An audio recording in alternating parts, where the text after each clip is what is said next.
सुमतिभिरनुमेजं शुभ्रकाजं सखाजं सुखमजमनपाजं मुक्त्युपाजं विमाजं नृहजमहममेजं धेजमाम्नाजगेजं सदजमसदजेजं श्रीसहाजं भजेजं तपस्वाध्याय शुश्रूषा कृष्णपूजारतं मुनिं विश्वेशमिष्टदं वन्दे परिम्राट् चक्रवर्तिनं श्रीगुरुभ्यो नमः हरिः ओम् जन् षजपत्ते नित्याः गणितगुणमाणिक्य विशद प्रभा जालोल्लासोपहत सकलावत्यतमसे जगज्जन्मस्थेम प्रलय रचनाशील वपुषे नमो शेषां नाज स्मृति हृदय दीप्ताज हरजे येन प्रादुरभावि भूमिबलजे विस्तारिगो सन्ततिः प्राबोधिष्यति पङ्कजं करुणया प्रकाशितत्वं परं ध्वान्तं ध्वंसमनादि साधुनिकरश्चाकारि सन्मार्गकः तेन व्यासदिवाकरेण सततं मात्याजि मे मानसं व्याप्तिर्यस्य निजे निजे नमः सा पक्षे सपक्षे स्थितिः व्यावृत्तिश्च विपक्षतोऽथ विषजे सक्तिर्न वै बाधिते नैवास्ति प्रतिपक्षयुक्तिरतुलं शुद्धं प्रमाणं समे भूयात् तत्त्वविनिर्णयाय भगवान् आनन्दतीर्थो मुनिः भवति यदनुभावात् तेडमूकोऽपि वाग्भि जडमतिरपि जन्तुर्जायते प्राज्ञमौलिः सकल वचन चेतो देवता भारती सा मम वचसि निधत्तां सन्निधिं मानसे च रमा निवासोचितवास भूमिः संन्याय रत्नावली जन्म भूमिः वैराग्य भाग्यो मम पद्मनाभतीर्थामृताब्धिर्भवताद्विभूत्यै पदवाक्य प्रमाण ज्ञान प्रतिवादि मदच्छिदः श्रीमदक्षोभ्यतीर्थाख्यानुपतिष्ठे गुरून् मम श्रीमदानन्दतीर्थार्य सन्मनः सरसि भुवि अनुव्याख्याननलिने चञ्चरी कतिमे मनः न शब्दाब्धौ गाढाः न च निगमचर्चासु चतुराः न च न्याये प्रौढाः न च विदितवेद्यापि वयं परं श्रीमत्पूर्णप्रमतिगुरुकारुण्यसरणिं प्रपन्नामान्याः स्मः किमपि च वदन्तोऽपि महताम् ॐ नारायणं निखिलपूर्णगुणैकदेहं निर्दोषमाप्यतममप्यखिलैः सुवाक्यैः अस्योद्भवादिदमशेषविशेषतोऽपि वन्द्यं सदा प्रियतमं मम सन्नमामि कुपिता हि पणच्छाया समीकृत्या परं सुखं सेवन्ते यत्पदं धीराः तं भजे वल्लभं श्रियः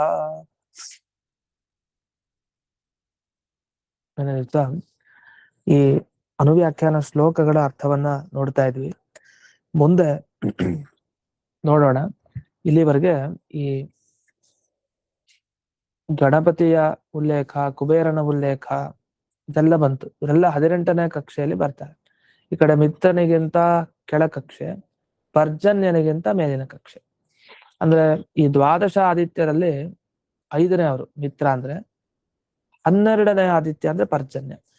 ಈ 5, 12ನೇ ಆದಿತ್ಯರೇನಿದ್ದಾರೆ ಇವರ ಮಧ್ಯ ಬರ್ತಾರೆ ಯಾರು? ಗಣಪತಿ ಮತ್ತೆ ಕುಬೇರ ಇವರೆಲ್ಲ. ಇದಾದ್ಮೇಲೆ ಭೃಗು ಋಷಿ ಬಂತು. ಆ ಭೃಗು ಋಷಿಗಳು ಭೃಗುರಗ್ನಿ ಸಮೋ ಅಂತ ಹೇಳ್ತಾರೆ. ಅಗ್ನಿದೇವರಿಗೆ ಭೃಗು ಋಷಿಗಳು ಸಮಾನರಾಗಿರ್ತಾರೆ ಅಂತ. ಹಾಗಾದ್ರೆ ಅಗ್ನಿದೇವನ ಕಕ್ಷೆ 15ನೇ ಕಕ್ಷೆ. ಈ 17, 18 ಮುಂದಿನ ಕಕ್ಷೆ ಬಗ್ಗೆ ಈಗ ಬಂತು. ಈಗ ಸ್ವಲ್ಪ ಹಿಂದಕ್ಕೆ ಬರ್ತಾರೆ 15ನೇ ಕಕ್ಷೆ. ಅಲ್ಲಿ ಅಗ್ನಿದೇವರಿಗೆ ಸಮಾನ ಯಾರು? ಭೃಗು ಋಷಿಗಳು. ಅಗ್ನಿ ಅಂದ್ರೆ 8 ವಸುಗಳಲ್ಲಿ ಪ್ರಧಾನರಾದವರು ಅಗ್ನಿ ಅಂದ್ರೆ. ಇದಾದ್ಮೇಲೆ ಮಿತ್ರ ತನ್ಮಧ್ಯೆ ಬ್ರಹ್ಮಪುತ್ರಕಾಹ ಅಂತ ಬಂತು. ಬ್ರಹ್ಮಪುತ್ರರಿದ್ದಾರೆ ಅನೇಕ ಜನ. ಆ ಬ್ರಹ್ಮದೇವರ ಪುತ್ರರಲ್ಲಿ ನಾರದರನ್ನು ತಗೊಳ್ತಾರೆ. ನಾರದರು ಮಿತ್ರ ತನ್ಮಧ್ಯೆ ಅಂತ ಹೇಳಿದ್ರು. ಮಿತ್ರ ತನ್ಮಧ್ಯೆ ಅಂತಂದ್ರೆ ಇದು ಎಲ್ಲಿಗೆ ಅನ್ವಯ ಅಂತ. ಯಾಕೆಂತಂದ್ರೆ ಭೃಗುರಗ್ನಿ ಸಮೋ ಮಿತ್ರ ತನ್ಮಧ್ಯೆ ಬ್ರಹ್ಮಪುತ್ರಕಾಹ ಅಂತ ಹೇಳಿದ್ದಾರೆ. ಮಿತ್ರ ತನ್ಮಧ್ಯೆ ಅನ್ನೋದನ್ನ ಹೇಗೆ ಅನ್ವಯಿಸ್ಕೊಳ್ಬೇಕು ಅಂತ ಇಲ್ಲಿ ಟಿಪ್ಪಣಿಗಳಲ್ಲಿ ಕೊಟ್ಟಿದ್ದಾರೆ. ಇಲ್ಲಿ ವರುಣ ಅಗ್ನಿ ಅಂತರ ಅಂತ ಮುಂದೆ ಬಂದಿದೆ ಶಬ್ದ. ಇದನ್ನ ನಾವಿಲ್ಲಿ ಅನ್ವಯಿಸ್ಕೊಳ್ಬೇಕು. ಬ್ರಹ್ಮಪುತ್ರಕಾಹ, ಬ್ರಹ್ಮದೇವರ ಪುತ್ರರು ಬೇಕಾದಷ್ಟು ಜನ ಇದ್ದಾರೆ, ಅವರು ಮಿತ್ರ ತನ್ಮಧ್ಯದಲ್ಲಿ ಬರ್ತಾರೆ. ಅಂದ್ರೆ ಈಗ ಮಿತ್ರ ಪರ್ಜನ್ಯ ಅಂತ ಏನ್ ತಗೊಂಡ್ರು ಅವರ ಮಧ್ಯದಲ್ಲಿ. ಇನ್ನ ಕೆಲವರು ಅದರಲ್ಲಿ ನಾರದರು ವರುಣ ಅಗ್ನಿ ಅಂತರ, ವರುಣದೇವರು ಮತ್ತೆ ಅಗ್ನಿ ಇವರಿಬ್ಬರ ಮಧ್ಯದಲ್ಲಿ ಅಂದ್ರೆ ಎಷ್ಟನೇ ಕಕ್ಷೆಗೆ ಬರ್ತಾರೆ ನಾರದರು? 14ನೇ ಕಕ್ಷೆಗೆ ಬರ್ತಾರೆ. 14ನೇ ಕಕ್ಷೆಯಲ್ಲಿ ನಾರದರು, ಅವರ ಮೇಲಿನ ಕಕ್ಷೆ ವರುಣದೇವರದು, ಕೆಳಗಿನ ಕಕ್ಷೆ ಅಗ್ನಿದು. 13, 15ರ ಮಧ್ಯೆ 14 ಅಲ್ಲಿ ನಾರದರು ಬರ್ತಾರೆ. ಈ ರೀತಿ ಇವರ ಕಕ್ಷೆಯನ್ನು ಉಲ್ಲೇಖ ಮಾಡಿದರು. ಇದಾದ ಮೇಲೆ ಮನ್ಮಥನ ಬಗ್ಗೆ ಬರ್ತಾರೆ. ಈಗ ಪ್ರಾಯ ಇಂದ್ರವತ್ ಅಂತ ಬಂತು. ಯಾರು ಪ್ರಾಯ ಇಂದ್ರವತ್? ಕಾಮಃ. ಇಂದ್ರದೇವರಂತೆ ಪ್ರಾಯ ಕಾಮ. ಅದಕ್ಕೋಸ್ಕರನೇ ಈ 8ನೇ ಕಕ್ಷೆಯಲ್ಲಿ ಇಂದ್ರದೇವರು ಜೊತೆಗೆ ಆ ವಿಷ್ಣುವಿನ ಪುತ್ರ ಕಾಮ. ಈ ಕಾಮನೇ ಚತುರ್ಮುಖ ಬ್ರಹ್ಮದೇವರ ಮಗ ಸನತ್ ಕುಮಾರ ಅಂತ ಹೇಳಿದರೆ ಆ ಸನತ್ ಕುಮಾರ ಕಾಮ ಅವತಾರ. ಇನ್ನು ರುದ್ರಪುತ್ರ ಷಣ್ಮುಖ ಅಥವಾ ಸ್ಕಂದ ಅಂತ ಏನ್ ಕರಿತೀವಿ, ಅವನು ಈ ಕಾಮನ ಅವತಾರನೇ. ಹಾಗಾದ್ರೆ ಸ್ಕಂದ ಮತ್ತೆ ಇಂದ್ರ ಎಲ್ಲ ಒಂದೇ, 8ನೇ ಕಕ್ಷೆಯಲ್ಲಿ ಬರೋರು. ಪ್ರಾಯ ಇಂದ್ರವತ್ ಕಾಮಃ. ಇನ್ನು ಸುಪರ್ಣಿ ಚ ಉಮಾವತ್ ಅಂತ ಬಂತು. ಸುಪರ್ಣಿ ಅಂತಂದ್ರೆ, ಸುಪರ್ಣ ಅಂದ್ರೆ ಗರುಡ, ಒಳ್ಳೆಯ ರೆಕ್ಕೆ ಇರೋನು. ಪರ್ಣ ಅಂದ್ರೆ ರೆಕ್ಕೆ, ಒಳ್ಳೆಯ ರೆಕ್ಕೆ ಇರೋನು ಸುಪರ್ಣ, ಗರುಡ. ಆ ಗರುಡನ ಪತ್ನಿ ಸುಪರ್ಣಿ. ಆ ಸುಪರ್ಣಿ ಉಮಾವತ್, ಪಾರ್ವತೀ ದೇವಿ ಅಂತೆ. ಹಾಗಾದ್ರೆ ಪಾರ್ವತೀ ದೇವಿ ಮತ್ತೆ ಸುಪರ್ಣಿ ಒಂದೇ. ವಾರುಣಿನೂ ತಗೊಳ್ಳೇಬೇಕು. ಅಂದ್ರೆ ಗರುಡನ ಪತ್ನಿ, ಶೇಷ ಪತ್ನಿ, ರುದ್ರ ಪತ್ನಿ ಇವರೆಲ್ಲ 7ನೇ ಕಕ್ಷೆಯಲ್ಲಿ ಬರ್ತಾರೆ. ಆ 7ನೇ ಕಕ್ಷೆಯ ಉಲ್ಲೇಖ ಆಯ್ತು. ಆಮೇಲೆ ವೀಂದ್ರೋ ರುದ್ರವದೀರಿತಃ.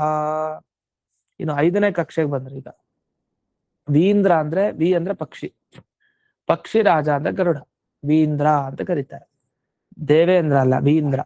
ವೀಂದ್ರನಾದ ಗರುಡ ತಾನು ರುದ್ರವದೀರಿತಃ, ರುದ್ರದೇವರಂತೆ ಅಂತ. ಹಾಗಾದ್ರೆ 5ನೇ ಕಕ್ಷೆಯಲ್ಲಿ ಗರುಡ ಶೇಷ ರುದ್ರ ಹೇಳ್ತೀವಲ್ಲ, ಅಲ್ಲಿ ತಗೊಂಡಿದ್ದಾರೆ 5ನೇ ಕಕ್ಷೆ. ಇದು 5ನೇ ಕಕ್ಷೆ ತನಕ ಬಂದಿದ್ದಾಯ್ತು. ಈಗ ಮೊದಲು ಇವರು ಶುರು ಮಾಡಿದ್ದು ಸೂರ್ಯ ಧರ್ಮವು ಅಂತ ಶುರು ಮಾಡಿದ್ರು. ವಸ್ತುತಃ ಮೊದಲೇ ಹೇಳಿದ್ರೆ ಉಷಾ ಸ್ವಾಹ, ಅದು ಬೇರೆ ವಿಷಯ, ಪ್ರಕರಣ ಬೇರೆ ಆಯ್ತು. ಸೂರ್ಯ ಧರ್ಮವು ಅಂತ ಶುರು ಮಾಡಿದಾಗ ಸೂರ್ಯ ಅಂತ ತಗೊಂಡ್ರೆ 12ನೇ ಕಕ್ಷೆ ಅಂತ ಆಯ್ತು. 12ನೇ ಕಕ್ಷೆಯಿಂದ ಪ್ರಾರಂಭ ಮಾಡಿದ್ರು. 12 ಆಯ್ತು, ಆಮೇಲೆ 15, ಒಂದೊಂದೇ ಕಕ್ಷೆಗೆ ಬಂದು ಈಗ ಕೊನೆಗೆ ಮುಂದೆ ಹೋದ್ರು, ಮತ್ತೆ ಹಿಂದೆ ಬಂದಿದ್ದಾರೆ. ಈಗ 5ನೇ ಕಕ್ಷೆಯ ತನಕ ಬಂದಿದ್ದಾರೆ, ಗರುಡಶೇಷ ರುದ್ರ ತನಕ. ಈ ಶ್ಲೋಕವನ್ನ ಗಮನಿಸಿದಾಗ ಮುಂದೆ ಇನ್ನೆಲ್ಲಿಗೆ ಬರ್ತಾರೆ ನೋಡೋಣ. ನಿರತಿರ್ ಮಿತ್ರ ಸದೃಶೋ ಅಂತ ಹೇಳಿ, ಮಿತ್ರ ಏನಿದ್ದಾನೆ ನಿರತಿ ಸದೃಶ ಅಂತ. ಅಂದ್ರೆ ಇವರು ಯಾವ ಕಕ್ಷೆಗೆ ಬರ್ತಾರೆ? 17ನೇ ಕಕ್ಷೆಗೆ ಬರ್ತಾರೆ. ಈಗ 17ನೇ ಕಕ್ಷೆಯಲ್ಲಿ ನಿರತಿ ಮಿತ್ರ ಸದೃಶ, ಅಲ್ಲಿ ಮಿತ್ರ ಮತ್ತೆ ನಿರತಿ ಮತ್ತೆ ಪ್ರಾವಹಿ ಬರ್ತಾರೆ, ಮತ್ತೆ ಬೃಹಸ್ಪತ್ಯಾಚಾರ್ಯರ ಪತ್ನಿ ತಾರಾದೇವಿ ಬರ್ತಾರೆ. ತಾರಾದೇವಿ, ಪ್ರಾವಹಿ, ನಿರತಿ ಮತ್ತೆ ಮಿತ್ರ ಇವರೆಲ್ಲ 17ನೇ ಕಕ್ಷೆ. ಅಂದ್ರೆ ಗಣಪತಿಯ ಕಕ್ಷೆಗಿಂತ ಮೇಲ್ ಬರ್ತಾರೆ ಇವರೆಲ್ಲ. ಅಂದ್ರೆ ಗಣಪತಿ ಕುಬೇರನ ಕಕ್ಷೆಯನ್ನ ಒಂದು ತಲೆಯಲ್ಲಿ ಇಟ್ಕೊಂಡ್ರೆ ಒಂದು ಅಂದಾಜಾಗತ್ತೆ ಅವ್ರಿಗಿಂತ ಮೇಲೆನಾ ಕೆಳಗಡೆನ ಅಂತ. ಕನಿಷ್ಠ ಪಕ್ಷ ಇಷ್ಟೇ ಕಕ್ಷೆ ಅಂತ ಹೇಳಿಕ್ ಬರ್ದೇ ಇದ್ರು ಗಣಪತಿಗಿಂತ ಶ್ರೇಷ್ಠ ಯಾರ್ಯಾರು ಅಂತ ಗಮನಿಸ್ಕೊಂಡಿರ್ಬೇಕು. ಈ ಗಣಪತಿ ಕುಬೇರಗಿಂತ ಈ ತಾರಾದೇವಿ, ಮಿತ್ರ ಇವರಲ್ಲಿ ಅಗ್ನಿದೇವರು ಶ್ರೇಷ್ಠ, ಮತ್ತೆ ಸಪ್ತರ್ಷಿಗಳು ಶ್ರೇಷ್ಠ ಗಣಪತಿಗಿಂತ, ನಾರದರು ಶ್ರೇಷ್ಠ ಗಣಪತಿಗಿಂತ, ವರುಣದೇವರು ಶ್ರೇಷ್ಠ, ಸೂರ್ಯ ಚಂದ್ರ ಯಮರು ಗಣಪತಿಗಿಂತ ಶ್ರೇಷ್ಠ, ಪ್ರಭಹವಾಯು, ಇನ್ನು ಮುಂದೆ ಇಂದ್ರದೇವರು ಅವರೆಲ್ಲ ಶ್ರೇಷ್ಠರೇ. ಮುಗೀತು. ಗಣಪತಿ ಕಕ್ಷೆ 18ನೇದು. ಅವರಿಗಿಂತ ಯಾರ್ಯಾರು ಮೇಲಕ್ಕಿದ್ದಾರೆ ಅವ್ರನ್ನೆಲ್ಲ ನೆನಪಿಟ್ಕೊಂಡ್ರೆ ಗಣಪತಿಯ ನಂತರದವ್ರು ಯಾರು, ಗಣಪತಿಯ ಪೂರ್ವದಲ್ಲಿ ಯಾರು ಅಂತ. 18ನೇ ಕಕ್ಷೆಯ ನಂತರದವರು, 18ನೇ ಕಕ್ಷೆಯ ಹಿಂದಿನವರು ಯಾರು ಅಂತ ಒಂದು ಸರಿಯಾದ ಜ್ಞಾನ ಬರುತ್ತೆ. 18ನೇ ಕಕ್ಷೆಯಲ್ಲಿ ಇನ್ನೂ ಸುಮಾರು ಜನ ಇದ್ದಾರೆ, ಉಲ್ಲೇಖ ಮಾಡ್ಬೇಕಾಗಿರೋದು. 19ನೇ ಕಕ್ಷೆ ಅದು ತುಂಬಾ ದೊಡ್ಡದು, ವಿಸ್ತಾರವಾಗಿ ಅಲ್ಲಿ ವರ್ಣನೆ ಮಾಡ್ಬೇಕಾಗಿದೆ. ಇಲ್ಲಿ ಶ್ಲೋಕದಲ್ಲಿ ಏನು ಸಿಗ್ತಾ ಇದೆ ಅದನ್ನ ನೋಡ್ತಾ ಹೋಗ್ತಾ ಇದೀವಿ. ಇನ್ನು ಮುಂದೆ ವಿಶ್ವಾಮಿತ್ರ ಕಸೂನುವತ್ ಅಂತ ಬಂತು. ಇನ್ನು ವಿಶ್ವಾಮಿತ್ರ ಋಷಿ ಯಾರಿಗೆ ಸಮಾನ ಅಂದ್ರೆ ಕಸೂನುವತ್ ಅಂತ ಬರ್ತಿದ್ದಾರೆ. ಈಗ ಕಸೂನು ಅಂತಂದ್ರೆ ಕ ಅಂದ್ರೆ ಬ್ರಹ್ಮ, ಬ್ರಹ್ಮ ಸೂನುವತ್ ಅಂತ ಹೇಳಿದಾಗ ಆಯ್ತು. ಅಂದ್ರೆ ಬ್ರಹ್ಮದೇವರ ಪುತ್ರದಂತೆ ಯಾರು ಬಂದ್ರು? ವಿಶ್ವಾಮಿತ್ರರು ಬಂದ್ರು. ಹಾಗಾದ್ರೆ ವಿಶ್ವಾಮಿತ್ರರ ಕಕ್ಷೆ ಎಲ್ಲಿ ಬಂತು ಅಂದ್ರೆ 16ನೇ ಕಕ್ಷೆಗೆ ಬಂದ್ರೆ. ಈಗ ವೈವಸ್ವತಮನು ಅಂತ ಅರ್ಥ ಕಸೂನು ಅಂತಂದ್ರೆ. ಹೀಗೆ ವೈವಸ್ವತಮನು, ಅಲ್ಲಿ ವಿಶ್ವಾಮಿತ್ರರು, ಜೊತೆಗೆ ಮರಿ, ಛತ್ರಿ, ಅಂಗಿರಸ್, ಪುಲಸ್ತ್ಯ, ಪುಲಹ, ಕ್ರತು, ವಸಿಷ್ಠ ಇವರೆಲ್ಲ ಒಂದೇ ಕಕ್ಷೆ. ಸಪ್ತರ್ಷಿಗಳು ನಾರದರಿಗಿಂತ ಚಿಕ್ಕವರು, ಅಗ್ನಿಗಿಂತ ಚಿಕ್ಕವರು. 16ನೇ ಕಕ್ಷೆಯಲ್ಲಿ ಇವರೆಲ್ಲ ಬರ್ತಾರೆ. ಅದನ್ನ ಇಲ್ಲಿ ವಿಶ್ವಾಮಿತ್ರ ಕಸೂನುವತ್ ಅಂತ ವರ್ಣನೆ ಮಾಡಿದ್ರು. ವೈವಸ್ವತೋ ಮನುಷ್ಯ ಅಂತ ಹೇಳಿದ್ರು. ಅಲ್ಲ, ಹಾಗಾದ್ರೆ ವೈವಸ್ವತೋ ಮನುಷ್ಯ ಅಂದ್ರೆ ವಿಶ್ವಾಮಿತ್ರ ಋಷಿಗಳು ವೈವಸ್ವತ ಮನು ಒಂದೇ ಕಕ್ಷೆ ಆಯ್ತು. ಈ ಕಸೂನುವತ್ ಅನ್ನೋ ಪ್ರಶ್ನೆಗೆ ಇದು ಶಬ್ದಕ್ಕೆ ಏನರ್ಥ ಅಂದ್ರೆ, ಕ ಸೂನು ಅಂದ್ರೆ ಬ್ರಹ್ಮದೇವರ ಪುತ್ರದು ಅಂತಂದ್ರೆ ಈ ಸಪ್ತರ್ಷಿಗಳನ್ನ ತಗೊಳ್ಬೇಕು. ನಾರದರನ್ನ ಹೇಗೆ ತಗೊಳ್ತೀವೋ ಹಾಗೆ ಇವ್ರನ್ನೆಲ್ಲ ತಗೊಳ್ಬೇಕು ಅಂತ. ಅಂದ್ರೆ ಕಸೂನುವತ್ ವಿಶ್ವಾಮಿತ್ರ ವೈವಸ್ವತಃ ಅಂತ ವ್ಯಾಖ್ಯಾನ. ಇನ್ನು ಅದ್ರ ಮರೀಚ್ಯಾದಿ ಋಷಿಗಳು ಅಂತ ಅಲ್ಲಿ ತಗೊಂಡಿದ್ದಾರೆ ವ್ಯಾಖ್ಯಾನ ಮಾಡ್ತಾ. ಕಸೂನುವತ್ ಅಂದ್ರೆ ಅವ್ರು ಮೊದಲನೇ ಅವ್ರು ಬರೋದ್ರಿಂದ ಮರೀಚ್ಯ, ಅತ್ರಿ, ಅಂಗಿರಸ್, ಪುಲಸ್ತ್ಯ, ಪುಲಹ, ಕ್ರತು, ವಸಿಷ್ಠರು ಅಂತ. ಇನ್ನು ಮುಂದಕ್ಕೆ ವೈವಸ್ವತೋ ಮನುಷ್ಚಾಪಿ ಅದಾದ್ಮೇಲೆ ಮನುಶ್ಚಾಶ್ವಿ ಪಶ್ಚಾದನ್ನೇ ತಥೋವರಾಹ ಅಂತ ಬಂತು. ಅಂದ್ರೆ ಸ್ವಯಂಭುವ ಮನು, ವೈವಸ್ವತ ಮನು ಮತ್ತೆ ಭಗವಂತನ ಅವತಾರ ತಾಪಸ ಮನು, 3 ಮನುಗಳಿದ್ದಾರೆ. ಸ್ವಯಂಭುವ ಮನು, ವೈವಸ್ವತ ಮನು, 14 ಮನ್ವಂತರ, ಸರಿ, 14 ಮನುಗಳು. ಅದರಲ್ಲಿ 3 ಮನುಗಳು ಸ್ವಯಂಭುವ ಮನು, ವೈವಸ್ವತ ಮನು ಮತ್ತೆ ಭಗವಂತನ ಅವತಾರನೆ ತಾಪಸ ಮನ್ವಂತರ ಅಂತೀವಲ್ಲ, ತಾಪಸ ಮನು. ಇವರನ್ನೆಲ್ಲ ಬಿಟ್ರೆ ಇನ್ಯಾವ ಯಾವ ಮನುಗಳಿದ್ದಾರೆ ಅವರೆಲ್ಲ ವಹಿಸುವ ಮನುಗಿಂತ ನಿಕೃಷ್ಟರಂತೆ. ತನಗಿಂತ ನಾನು ನಿಕೃಷ್ಟ ಅಲ್ಲ. ಈ ಕಡೆ ಸ್ವಯಂಭವ ಮನು ಮತ್ತೆ ತಾಪಸ ಮನು ಇವ್ರಿಗಿಂತ ವಹಿಸುತ್ತ ಮನುಗಿಂತ ಕಡಿಮೆ ಅಲ್ಲ. ಇನ್ನು ಮಿಕ್ಕಿದವರು ಪಶ್ಚಾದನ್ನೇ ತಥೋವರಾಹ ಅಂತ ಹೇಳ್ತಾರೆ. ಮಿಕ್ಕಿದವರು ಯಾರ್ಯಾರಿದ್ದಾರೆ ಅವರೆಲ್ಲ ಅವರಾಹ, ಚಿಕ್ಕವರು ವಹಿಸುತ್ತ ಮನುವಿಗಿಂತ ಅಂತ ಹೇಳಿದ್ರು. ಇದಾದ್ಮೇಲೆ ರಾಜರಗಳ ಬಗ್ಗೆ ಬರ್ತಾರೆ, ಋಷಿಗಳ ಬಗ್ಗೆ ಬರ್ತಾರೆ. ಅದರಲ್ಲಿ ಚ್ಯವನೋ ಚಥ್ಯ ವೈನ್ಯಾಶ್ಚ ಶಶಬಿಂದುಶ್ಚ ಹೈಹಯ ಅಂತ. ಅಂದ್ರೆ ಚ್ಯವನ, ಉಚಥ್ಯ, ವೈನ್ಯ ಅಂದ್ರೆ ವೇದನ ಮಗ ಅಂದ್ರೆ ಪೃಥು, ಆಮೇಲೆ ಶಶಬಿಂದು, ಆಮೇಲೆ ಹೈಹಯ. ಇವ್ರದೆಲ್ಲ ಹೇಗೆ ಅಂದ್ರೆ ಇವರು ತದ್ವಚ್ಚ ಅಂತ ಹೇಳ್ತಾರೆ. ತದ್ವಚ್ಚ ಅಂದ್ರೆ ಏನರ್ಥ, ಈ ಹಿಂದೆ ಹೇಳಿದ್ರಲ್ಲ ಮನುಗಳು, ಅಂದ್ರೆ 3 ಜನ ಬಿಟ್ಟು ಸ್ವಯಂಭುವ, ವೈವಸ್ವತ, ತಾಪಸ, ಈ 3 ಜನ ಬಿಟ್ಟು ಅಂದ್ರೆ 11 ಜನ ಮನುಗಳೇನಿದ್ದಾರೆ, ಆ 11 ಮನುಗಳಿಗೆ ಇವರೆಲ್ಲ ಸಮಾನ. ಹೀಗೆ 11 ಮನುಗಳಿಗೆ ಸಮಾನರಾದವನ್ನೆಲ್ಲ ಉಲ್ಲೇಖ ಮಾಡ್ತಾ ಬಂದ್ರು. ಇವರು ಕೂಡ ಉತ್ತಮ ಕಕ್ಷೆಯಲ್ಲಿ ಬರ್ತಾರೆ. ಇವರ ಕಕ್ಷೆಯನ್ನ ಹೇಳ್ಬೇಕಾದ್ರೆ ಪೂರ್ತಿ ವಿಸ್ತಾರವಾಗಿ ಹೇಳ್ಬೇಕು. ಅದನ್ನ ಹೇಳಲಿಕ್ಕೆ ಬಹಳ ಸಮಯ ಬೇಕು, ಹಾಗಿದೆ. ಎಲ್ಲಿಗೆ ಬರ್ತಾರೆ ಅಂದ್ರೆ ಅವರು 19ನೇ ಕಕ್ಷೆಯಲ್ಲಿ ಬರ್ತಾರೆ. ಅಂದ್ರೆ ಗಣಪತಿಯ ನಂತರದ ಕಕ್ಷೆಯಲ್ಲಿ ಬರೋರು ತಕ್ಷಣ 19ನೇ ಕಕ್ಷೆ. ಅದರಲ್ಲಿ ಸ್ವಾರೋಚಿಷ, ಉತ್ತಮ, ರೈವತ, ಚಾಕ್ಷುಷ, ಸಾವರ್ಣಿ, ದಕ್ಷ ಸಾವರ್ಣಿ, ಬ್ರಹ್ಮ ಸಾವರ್ಣಿ, ಧರ್ಮ ಸಾವರ್ಣಿ, ರುದ್ರ ಸಾವರ್ಣಿ, ದೇವ ಸಾವರ್ಣಿ, ಇಂದ್ರ ಸಾವರ್ಣಿ ಅಂತೆಲ್ಲ ಇದೆಯಲ್ಲ, ಅದನ್ನೆಲ್ಲ ಹೇಳ್ತಾ ಬರ್ತಾರೆ. ಅದರಲ್ಲಿ ಸ್ವಯಂಭುವ ಮನು 10ನೇ ಕಕ್ಷೆಯಲ್ಲಿ ಬಂದಾಗಿದೆ, ಸ್ವಯಂಭುವ ಮನು. ಆಮೇಲೆ ಈ 12ನೇ ಕಕ್ಷದಲ್ಲಿ ಸ್ವಯಂಭುವನ ಪತ್ನಿ ಶತರೂಪಾದೇವಿ ಬರ್ತಾರೆ. ಅಂದ್ರೆ ಮನುಗಳಲ್ಲಿ ಯಾರ್ಯಾರೆಲ್ಲ ಹೋದ್ರು ಅಂತ 10ನೇ ಕಕ್ಷೆಯಲ್ಲಿ ಸ್ವಯಂಭುವ ಮನು. ಇನ್ನು 4ನೇ ಮನು ಅಂತಂದ್ರೆ ತಾಪಸ ಮನು. ಆ ತಾಪಸ ಮನು ಸ್ವಯಂ ಭಗವಂತ, ಅವನು ಮೊದಲನೇ ಕಕ್ಷೆಗೆ ಬರ್ತಾನೆ ಅಂತ ಅರ್ಥ. ಇನ್ನು 7ನೇವನು ವೈವಸ್ವತ ಮನು. 16ನೇ ಕಕ್ಷದಲ್ಲಿ ವೈವಸ್ವತ ಮನುವಿನ ಪ್ರವೇಶ. ಅದರಿಂದ ಈ ವೈವಸ್ವತ, ತಾಪಸ ಮತ್ತೆ ಸ್ವಯಂಭು ಅಂದ್ರೆ 10, 1, 16. 1ನೇ ಕಕ್ಷೆ ಇದು ತಾಪಸ ಮನು, 16ನೇ ಕಕ್ಷೆ ವೈವಸ್ವತ, 10ನೇ ಕಕ್ಷೆಯಲ್ಲಿ ಸ್ವಯಂಭುವ. ಇವರು 3 ಜನ ಬಿಟ್ಟು ಮಿಕ್ಕಿದ ಮನುಗಳೆಲ್ಲ ಬರ್ತಾರೆ. ಇವರಂತೆ ಈ ಚ್ಯವನ, ಉಚಥ್ಯ, ಹೈಹಯ ಇವರೆಲ್ಲ ಇಲ್ಲಿಗೆ ಬರ್ತಾರೆ. ಅದಕ್ಕೆ ಅಲ್ಲಿ ಉಲ್ಲೇಖ ಮಾಡ್ತಾರೆ ಎಷ್ಟೆಷ್ಟು ಜನ ಅಂದ್ರೆ ಅಂಬರೀಷ ಮಹಾರಾಜ, ಮತ್ತೆ ಭರತ, ಮತ್ತೆ ದುಷ್ಯಂತನ ಮಗ ಭರತ, ಮತ್ತೆ ಹರಿಶ್ಚಂದ್ರ, ಪ್ರಹ್ಲಾದ, ಪರೀಕ್ಷಿತ್ ಅಂತೇಳಿ ಈ ಪ್ರಹ್ಲಾದ ರಾಜರನ್ನ ಇಲ್ಲಿ 19ನೇ ಕಕ್ಷೆಯಲ್ಲಿ ಸೇರಿಸ್ತಾರೆ. ಕೆಲವ್ರೇನಂದ್ರೆ ಪ್ರಹ್ಲಾದ ರಾಜರನ್ನ ಗಣಪತಿಗೆ ಸಮಾನ ಅಂತ ಸೇರಿಸ್ತಾರೆ. ಶಂಕುಕರ್ಣ ಅಂತ ಹೇಳ್ತೀವಲ್ಲ, ಶಂಕುಕರ್ಣ ಕರ್ಮಜ ದೇವತೆ ಏನಿದ್ದಾರೆ ಶಂಕುಕರ್ಣರು, ಆ ಶಂಕುಕರ್ಣರು 18ನೇ ಕಕ್ಷೆಗೆ ಬರ್ತಾರೆ ಅಂತ ಅದೊಂದು ವಿವಾದ ಇದೆ. 18 19 ಅಂತ. ಅಂದ್ರೆ ಗಣಪತಿಗಿಂತ 1 ಕಕ್ಷೆ ಕಡಿಮೆ ಪ್ರಹ್ಲಾದ ಅಂತ. ಕೆಲವು ಇಲ್ಲ ಗಣಪತಿಗೆ ಸಮಾನ ಅಂತ. ಗಣಪತಿಗಿಂತ ಉತ್ತಮ ಅಂತೂ ಅಲ್ಲ, ಆ ಕಕ್ಷೆ ಅಲ್ಲಲ್ಲಿ ವಿವಾದ ಇಲ್ಲ.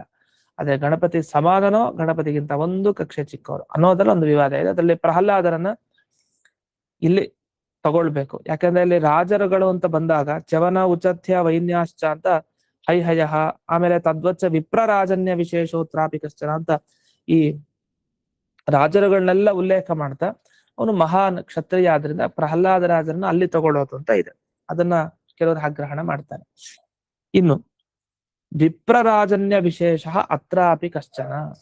ವಿಪ್ರರಾಜನ್ಯ ವಿಶೇಷ ಅಂದ್ರೆ ಕೆಲವರು ಕೆಲವರು ಕ್ಷತ್ರಿಯರು ಅಂದ್ರೆ ರಾಜರುಗಳಲ್ಲಿ ಈಗ ವಿಪ್ರತ್ವ ಕ್ಷತ್ರಿಯತ್ವನೂ ಇದೆ. ವಿಶ್ವಾಮಿತ್ರನ ತಗೊಂಡಾಗ ಬ್ರಹ್ಮತೇಜೋ ಬಲಂ ಬಲಂ ಅಂತ ಹೇಳಿ ನಂತರ ಬ್ರಾಹ್ಮಣ್ಯಕ್ಕೆ ಪ್ರಾಶಸ್ತ್ಯ ಇದೆ ಅಂತ ಅವರಂದ್ರು. ವಿಶ್ವಾಮಿತ್ರ ಅವ್ರ ರಾಜರು ಹೌದು, ಈ ಕಡೆ ಋಷಿಯೂ ಹೌದು, ಅಂದ್ರೆ ಬ್ರಾಹ್ಮಣ್ಯವೂ ಕೂಡ ಇತ್ತು.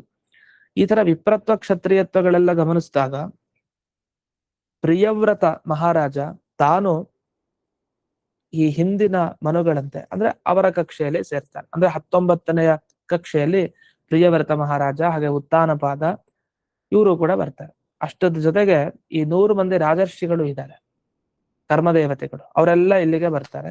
ಅದರ ಉಲ್ಲೇಖ ಇದೆ. ಮತ್ತೆ ಈ ದ್ವಾರಪಾಲಕರನ್ನ ಪ್ರತಿನಿತ್ಯ ನಾವು ಪ್ರಾರ್ಥನೆ ಮಾಡ್ತೀವಲ್ಲ ದೇವರ ಪೂಜೆಯಲ್ಲಿ, ಜಯ ವಿಜಯ, ಚಂಡ ಪ್ರಚಂಡ, ನಂದ ಸುನಂದ, ಕುಮುದ ಕುಮುದೇಕ್ಷಣ, ಇವರೆಲ್ಲ ಈ 19ನೇ ಕಕ್ಷೆಯಲ್ಲೇ ಬರೋದು. ಇವರ ಉಲ್ಲೇಖನು ಈ 19ನೇ ಕಕ್ಷೆಯಲ್ಲಿ ನೋಡ್ಬೇಕು. ಮತ್ತೆ ಬಲಿ ಅಂದ್ರೆ ಯಾರು ಮುಂದಿನ ಮನ್ವಂತರದ ಇಂದ್ರರಾಗ್ತಾರೆ, ಬಲಿ, ಅದ್ಭುತ, ಶಂಭು, ವಿಧೃತಿ, ಋತಧಾಮ, ದಿವಸ್ಪತಿ, ಶುಚಿ ಅಂತ ಇವ್ರನ್ನು ಆ 19ನೇ ಕಕ್ಷೆಯಲ್ಲಿ ತಗೊಳ್ಳೋದಿದೆ. ಆದ್ರೆ ಇಲ್ಲಿ ಅದನ್ನ ಜಯತೀರ್ಥ ಇದು ಅನುವ್ಯಾಖ್ಯಾನ ಶ್ಲೋಕದಲ್ಲಿ ಅದನ್ನ ಪೂರ್ಣ ಉಲ್ಲೇಖ ಮಾಡಿಲ್ಲ. ತದ್ವತ್ ಪ್ರಿಯವ್ರತಶ್ಚಾಪಿ ತದನ್ಯ ಶತದೇವತಾ ಅಂತ, ಅವರನ್ನ ಬಿಟ್ಟು ಮಿಕ್ಕಿದ 100 ದೇವತೆಗಳಿದ್ದಾರೆ ಅಂತ. 100 ದೇವತೆಗಳು ಯಾರವರು ಅಂದ್ರೆ ಸೋಮಪಾನಕ್ಕೆ ಅರ್ಹರಾದ ದೇವತೆಗಳು ಅಂತ. ಈ ಸೋಮಪಾನ ಅಂತಿದೆ, ಸೋಮರಸ ಕುಡಿಲಿಕ್ಕೆ ಯೋಗ್ಯರಾದ ದೇವತೆಗಳು. ಈ ಸೋಮರಸ ಕುಡಿಯೋದು ಅನ್ನೋದು ಎಲ್ಲರಿಗೂ ಸಿಗಲ್ಲ ಅಂತಹ ಯೋಗ್ಯತೆ. ಈ ಸೋಮರಸ ಯೋಗಿ ಚವನರ ಒಂದು ಕಥೆಯಲ್ಲೇ ಬರುತ್ತೆ, ಭಾಗವತಲ್ಲೂ ಬರುತ್ತೆ. ಚವನ ಮಹರ್ಷಿಗಳ ಹತ್ರ ಈ ಶರಿಯಾತಿಯ ಮಗಳು ಸುಕನ್ಯೆ ಹೋದಾಗ ಕಣ್ಣು ತೊಂದರೆ ಮಾಡ್ತಾಳೆ, ಅಲ್ಲಿ ತಪಸ್ ಮಾಡ್ಬೇಕಾದ್ರೆ ಗೊತ್ತಿಲ್ಲದೆ ಚುಚ್ಚು ಬಿಡ್ತಾಳೆ. ಆ ಹುತ್ತದ ಆ ಪ್ರಕಾಶ ಹೊಡಿತಾ ಇತ್ತು, ಚುಚ್ಚು ಬಿಡ್ತಾಳೆ. ಆಗ ಮುಂದೆಲ್ಲ ಆದಾಗ ಕಣ್ಣು ಇವ್ರು ಹೊರಟೋಯ್ತಾಳೆ ಯಾರಿಗೆ, ಈ ಚವನ ಋಷಿಗಳಿಗೆ. ಆಮೇಲೆ ಸೇವೆಯನ್ನ ಮಾಡ್ತಾಳೆ, ಅವಳೆ ಮದ್ವೆ ಆಗ್ತಾಳೆ. ಯಾರು ಆ ಶರಿಯಾತಿಯ ಮಗಳು ಸುಕನ್ಯೆ. ಯಾಕಂದ್ರೆ ಚವನರು ಹೇಳ್ತಾರೆ ಮಗಳನ್ನ ಕೊಡ್ಬೇಕು ಅಂತ. ಅದರ ಏನ್ ಮಾಡ್ಬೇಕು ಅಂತ ತಪ್ಪಾಗೋಯ್ತು ಅಂತ ಕ್ಷಮೆ ಕೇಳಿದಾಗ ಮುಂದಕ್ಕೆ ಏನಾಯ್ತು, ಚವನರು ತಾವು ಯೌವನ ಬೇಡ್ತಾರೆ. ಯಾಕಂದ್ರೆ ಒಮ್ಮೆ ಅಶ್ವಿನಿ ದೇವತೆಗಳು ಮನೆಗೆ ಬರ್ತಾರೆ. ಅಂದಾಗ ನಿಮಗೆ ನಾನು ಸೋಮರಸ ಕೊಡಿಸ್ತೀನಿ, ನಿಮ್ಗೆ ಆ ಯಜ್ಞದಲ್ಲಿ ಅಧಿಕಾರ ಇಲ್ಲ, ಸೋಮರಸವನ್ನ ನಾನು ನಿಮ್ಗೆ ವ್ಯವಸ್ಥೆ ಮಾಡ್ತೀನಿ, ಆಹುತಿ ನಿಮ್ಗೆ ತಲುಪತ್ತೆ ಅಂತಾರೆ ಚವನ ಋಷಿಗಳು. ಈ ಸೋಮರಸ ಕುಡಿಬೇಕು ಅಂದ್ರೆ ಅದಕ್ಕೆ ತುಂಬಾ ಯೋಗ್ಯತೆ ಬೇಕು. ಅಶ್ವಿನಿ ದೇವತೆಗಳ ಅಧಿಕಾರ ಇರ್ಲಿಲ್ಲ, ಚವನ ಋಷಿಗಳಿಂದ ಅಧಿಕಾರ ಅಶ್ವಿನಿ ದೇವತೆಗಳಿಗೆ ಸಿಗತ್ತೆ. ಆ ಒಂದು ವಿಷಯ ಅಲ್ಲಿದೆ. ಆಮೇಲೆ ಇಂದ್ರದೇವರು ತಡಿಲಿಕ್ಕೂ ಬರ್ತಾರೆ. ಸೋಮರಸವನ್ನ ಯಾವಾಗ ಆಹುತಿಯನ್ನ ಕೊಡ್ಬೇಕಾಗಿರುತ್ತೆ ಅಶ್ವಿನಿ ದೇವತೆಗಳಿಗೆ, ತಡಿಲಿಕ್ಕೆ ಬಂದಾಗ ಇಂದ್ರದೇವರ ಕೈಯನ್ನ ಸ್ತಂಭನ ಮಾಡ್ತಾರೆ ಯಾರು, ಚವನ ಋಷಿಗಳು. ಅದೊಂದು ವಿಷಯ ಇದೆ. ಹೀಗೆ ಈ ಸೋಮರಸವನ್ನ ಕುಡಿಲಿಕ್ಕೇನೆ ಒಂದು ಪ್ರತ್ಯೇಕ ದೇವತಾ ಗಣ ಇದೆ 100ರಲ್ಲಿ. ಆ 100 ಗಣವನ್ನ ಇಲ್ಲಿ ತದ್ವತ್ ಪ್ರಿಯವ್ರತಶ್ಚಾಪಿ, ಪ್ರಿಯವ್ರತರ ಜೊತೆಗೆ ಈ 100 ಮಂದಿ ದೇವತೆಗಳು ಅಂತ ಅವರನ್ನು ಗ್ರಹಣ ಮಾಡಿದ್ದು ಉಂಟು. ಅದರಲ್ಲಿ ವಿಶೇಷ ಈ ಸೋಮರಸ ಅಂತೇನಿದೆ ಭಾಗವತದಲ್ಲಿ ಅದರ ವರ್ಣನೆ ಇದೆ. ಸೋಮರಸ ಅಂದ್ರೆ ಈಗ ಸೋಮ ಬಳ್ಳಿ ಏನಿದೆ, ಆ ಬಳ್ಳಿಯನ್ನ ಹಿಂಡಿ ರಸವಂತ ತೆಗಿತಾರೆ. ಅದೇನ್ ವಿಚಿತ್ರ ಅಂದ್ರೆ ಶುಕ್ಲ ಪಕ್ಷದಲ್ಲಿ ಅದರ ಎಲೆಗಳು ಒಂದೊಂದೇ ಹೆಚ್ಚಾಗ್ತಾ ಹೋಗುತ್ತೆ. ಆ ಸೋಮ ಬಳ್ಳಿಯಲ್ಲಿ, ಆ ಸೋಮ ಬಳ್ಳಿ ಲತೆಯಲ್ಲಿ ಒಂದೊಂದೇ ಎಲೆಗಳು ಬೆಳೀತಾ ಹೋಗುತ್ತೆ. ಅದೇ ಕೃಷ್ಣ ಪಕ್ಷಕ್ಕೆ ಬಂದ್ರೆ ಒಂದೊಂದೇ ಎಲೆ ಬೀಳ್ತಾ ಹೋಗುತ್ತೆ. ಮತ್ತೆ ಆಮೇಲೆ ಹೀಗೆ ಹುಟ್ಟೋದು, ಮತ್ತೆ ಎಲೆಗಳೆಲ್ಲ ಬೀಳೋದು. ಈ ತರ ಸೋಮ ಲತೆಯ ಒಂದು ವೈಶಿಷ್ಟ್ಯ. ಆ ಸೋಮರಸವನ್ನ ಕುಡಿದ್ರೆ ಎಷ್ಟೋ ಆನೆಗಳ ಬಲ ಸಿಗತ್ತೆ ಅಂತ ಹೇಳ್ತಾರೆ. ಮತ್ತೆ 10,000 ವರ್ಷ ಆಯುಷ್ಯ ಅವನಿಗೆ ಅಂತ ಹೇಳ್ತಾರೆ. ಅಷ್ಟೆಲ್ಲ ವೈಶಿಷ್ಟ್ಯ. ನಮ್ಮ ಈ ಜಿಜ್ಞಾಸಾಧಿಕರಣ ಸುಧಾದಲ್ಲೂ ಮುಂದೆಲ್ಲ ವಿಚಾರ ಇದೆ. ಈ ಸೋಮಪಾನ ಮಾಡೋಣ ಮುಕ್ತರಾಗೋಣ ಅಂತ. ಅಪಾಮ ಸೋಮಂ ಅಮೃತಾಭೂಮ ಅಂತ ಒಂದು ವಾಕ್ಯ ಇದೆ. ಮೋಕ್ಷಕ್ಕೆ ಹೋಗ್ಲಿಕ್ಕೆ ತುಂಬಾ ಕಷ್ಟ ಪಡೋದು ಬೇಡ, ಶಾಸ್ತ್ರಾಧ್ಯಯನ ಮಾಡಿ ಜ್ಞಾನ ಸಂಪಾದನೆ ಮಾಡಿ ಇದೆಲ್ಲ ಕಷ್ಟ. ಸೋಮರಸ ಕುಡಿದು ಬಿಟ್ರೆ ಸಾಕು ಅವ್ನು ಮೋಕ್ಷಕ್ಕೆ ಹೋಗ್ತಾನೆ ಅಂತ ಒಂದು ವೇದದಲ್ಲಿದೆ. ಮತ್ತೆ ಆ ವೇದದ ಅರ್ಥ ಹೀಗಿದ್ದ ಮೇಲೆ ಯಾಕೆ ಬ್ರಹ್ಮಜ್ಞಾನ ಸಂಪಾದನೆ ಮಾಡ್ಬೇಕು, ಈ ಬ್ರಹ್ಮ ವಿಚಾರ ಮಾಡ್ಲಿಕ್ಕೆ ಯಾಕೆ ಈ ಬ್ರಹ್ಮಸೂತ್ರ ಹೊರಟಿದ್ದು ಅಂತೆಲ್ಲ ಪ್ರಶ್ನೆಗಳಿವೆ. ಅದಕ್ಕೆಲ್ಲ ಉತ್ತರ ಕೊಡ್ತಾರೆ. ಅದಕ್ಕೆ ಮೂಲಭೂತ ಆ ಸೋಮ. ಆ ಸೋಮರಸ ಕುಡಿಯೋ ದೇವತೆಗಳು 100 ಜನ. ತದನ್ಯ ಶತದೇವತಾ ಇಷ್ಟ ಹೇಳಿ ಪರ್ಜನ್ಯ ಮಿತ್ರ ಅಂತರಾಲೆ ತದನ್ಯೇತು ತಥೋವರಾಹ ಅಂತ ತಿಳಿಸಿದ್ದಾರೆ. ಅಂದ್ರೆ ಈ ಸೋಪಾನಕ್ಕೆ ಅರ್ಹರಾದ ದೇವತೆಗಳು ಜೊತೆಗೆ ಪರ್ಜನ್ಯ ಮಿತ್ರ ಇವರ ಮಧ್ಯದಲ್ಲಿ, ಅಂದ್ರೆ ಪರ್ಜನ್ಯನಿಗಿಂತ ಉತ್ತಮರು ಮಿತ್ರನಿಗಿಂತ ಅಧಮರು, ಆದ್ರೆ ಅಶ್ವಿನಿ ದೇವತೆಗಳಿಗೆ ಸಮಾನರು ಇವರು ಅಂತ ಹೇಳ್ತಾ ಇದ್ದಾರೆ. ಹಾಗಾದ್ರೆ ಇವರು ಈ ಕಕ್ಷೆಯಲ್ಲಿ ಬಂದರು. ಈ ಕಡೆ ಪರ್ಜನ್ಯ, ಈ ಕಡೆ ಮಿತ್ರ, ಈ ಕಡೆ ಮಧ್ಯ ಅಶ್ವಿನಿ ದೇವತೆಗಳು, ಇವರಿಗೆ ಸಮಾನರಾಗಿ ಇವರೆಲ್ಲ ಬರ್ತಾರೆ. ಈ ರೀತಿ ಇಲ್ಲಿಯವರೆಗೆ ಹೇಳಿದ ದೇವತೆಗಳಿಗಿಂತ ಇನ್ನೂ ಅನೇಕ ದೇವತೆಗಳಿದ್ದಾರೆ. ಅವರೆಲ್ಲ ಆ 100 ದೇವತೆಗಳೇನಿದ್ದಾರೆ ಅವರಿಗಿಂತ ನಿಕೃಷ್ಟರು, ಅವ್ರಿಗಿಂತ ಕಡಿಮೆ, ಅವರ ಪಟ್ಟಿಲಿ ಸೇರಿಸೋ ಹಾಗಿಲ್ಲ. ಈ 100 ಅಂದ್ರೆ ಇದು ರುಜುದೇವತೆಗಳದಲ್ಲ, ಇದು ಸೋಮಪಾನಕ್ಕೆ ಅರ್ಹರಾದ 100 ಜನ ದೇವತೆಗಳು ಅಂತ. ಈ ರೀತಿ ಈ ಶ್ಲೋಕಗಳ ಅಭಿಪ್ರಾಯ ಅಂತ ಇಲ್ಲಿವರೆಗೆ ವರ್ಣಿಸಿದ್ದು. ಇಷ್ಟಾದ್ಮೇಲೆ ಇಲ್ಲಿ ಜಯತೀರ್ಥರ ವ್ಯಾಖ್ಯಾನ ಪ್ರಾರಂಭ ಆಗುತ್ತೆ. ಇದು ಶ್ಲೋಕಗಳಲ್ಲೇ ಹೆಚ್ಚು ಕಡಿಮೆ ಜಯತೀರ್ಥರ ವ್ಯಾಖ್ಯಾನ ಸೇರಿಸ್ಕೊಂಡೇ ಹೇಳಿದೆ. ಅದ ಕೆಲವು ಕಡೆ ಎಲ್ಲೋ 1-2 ಕಡೆ ಆ ವಾಕ್ಯಗಳನ್ನ ಓದ್ತಾ ಇರ್ಬೇಕು. ಪ್ರತಿಯೊಂದು ವಾಕ್ಯ ಓದ್ದಾಗ ಎಲ್ಲಾದ್ರೂ ಬಿಟ್ಟು ಹೋಗಿದ್ರೆ ಆ ವಿಷಯವನ್ನ ನೋಡೋಣ ಅಂತ ಹೇಳ್ತಾ ಇಂದಿನ ಪಾಠವನ್ನ ಗುರುವಂತರ್ಗತ ವ್ಯಾಸರಾಜ ಗುರುವಂತರ್ಗತ ಭಾರತೀಯ ರಮಣ ಮುಖ್ಯ ಪ್ರಾಣಾಂತರ್ಗತ ಶ್ರೀವನ್ಮೂಲ ಗೋಪಾಲಕೃಷ್ಣನಿಗೆ ಅರ್ಪಣೆ ನಮಃ. ಶ್ರೀಕೃಷ್ಣಾರ್ಪಣ. ಹರಿಯೇ ನಮಃ. ಹರಿಯೇ ನಮಃ. ನಮಸ್ಕಾರ.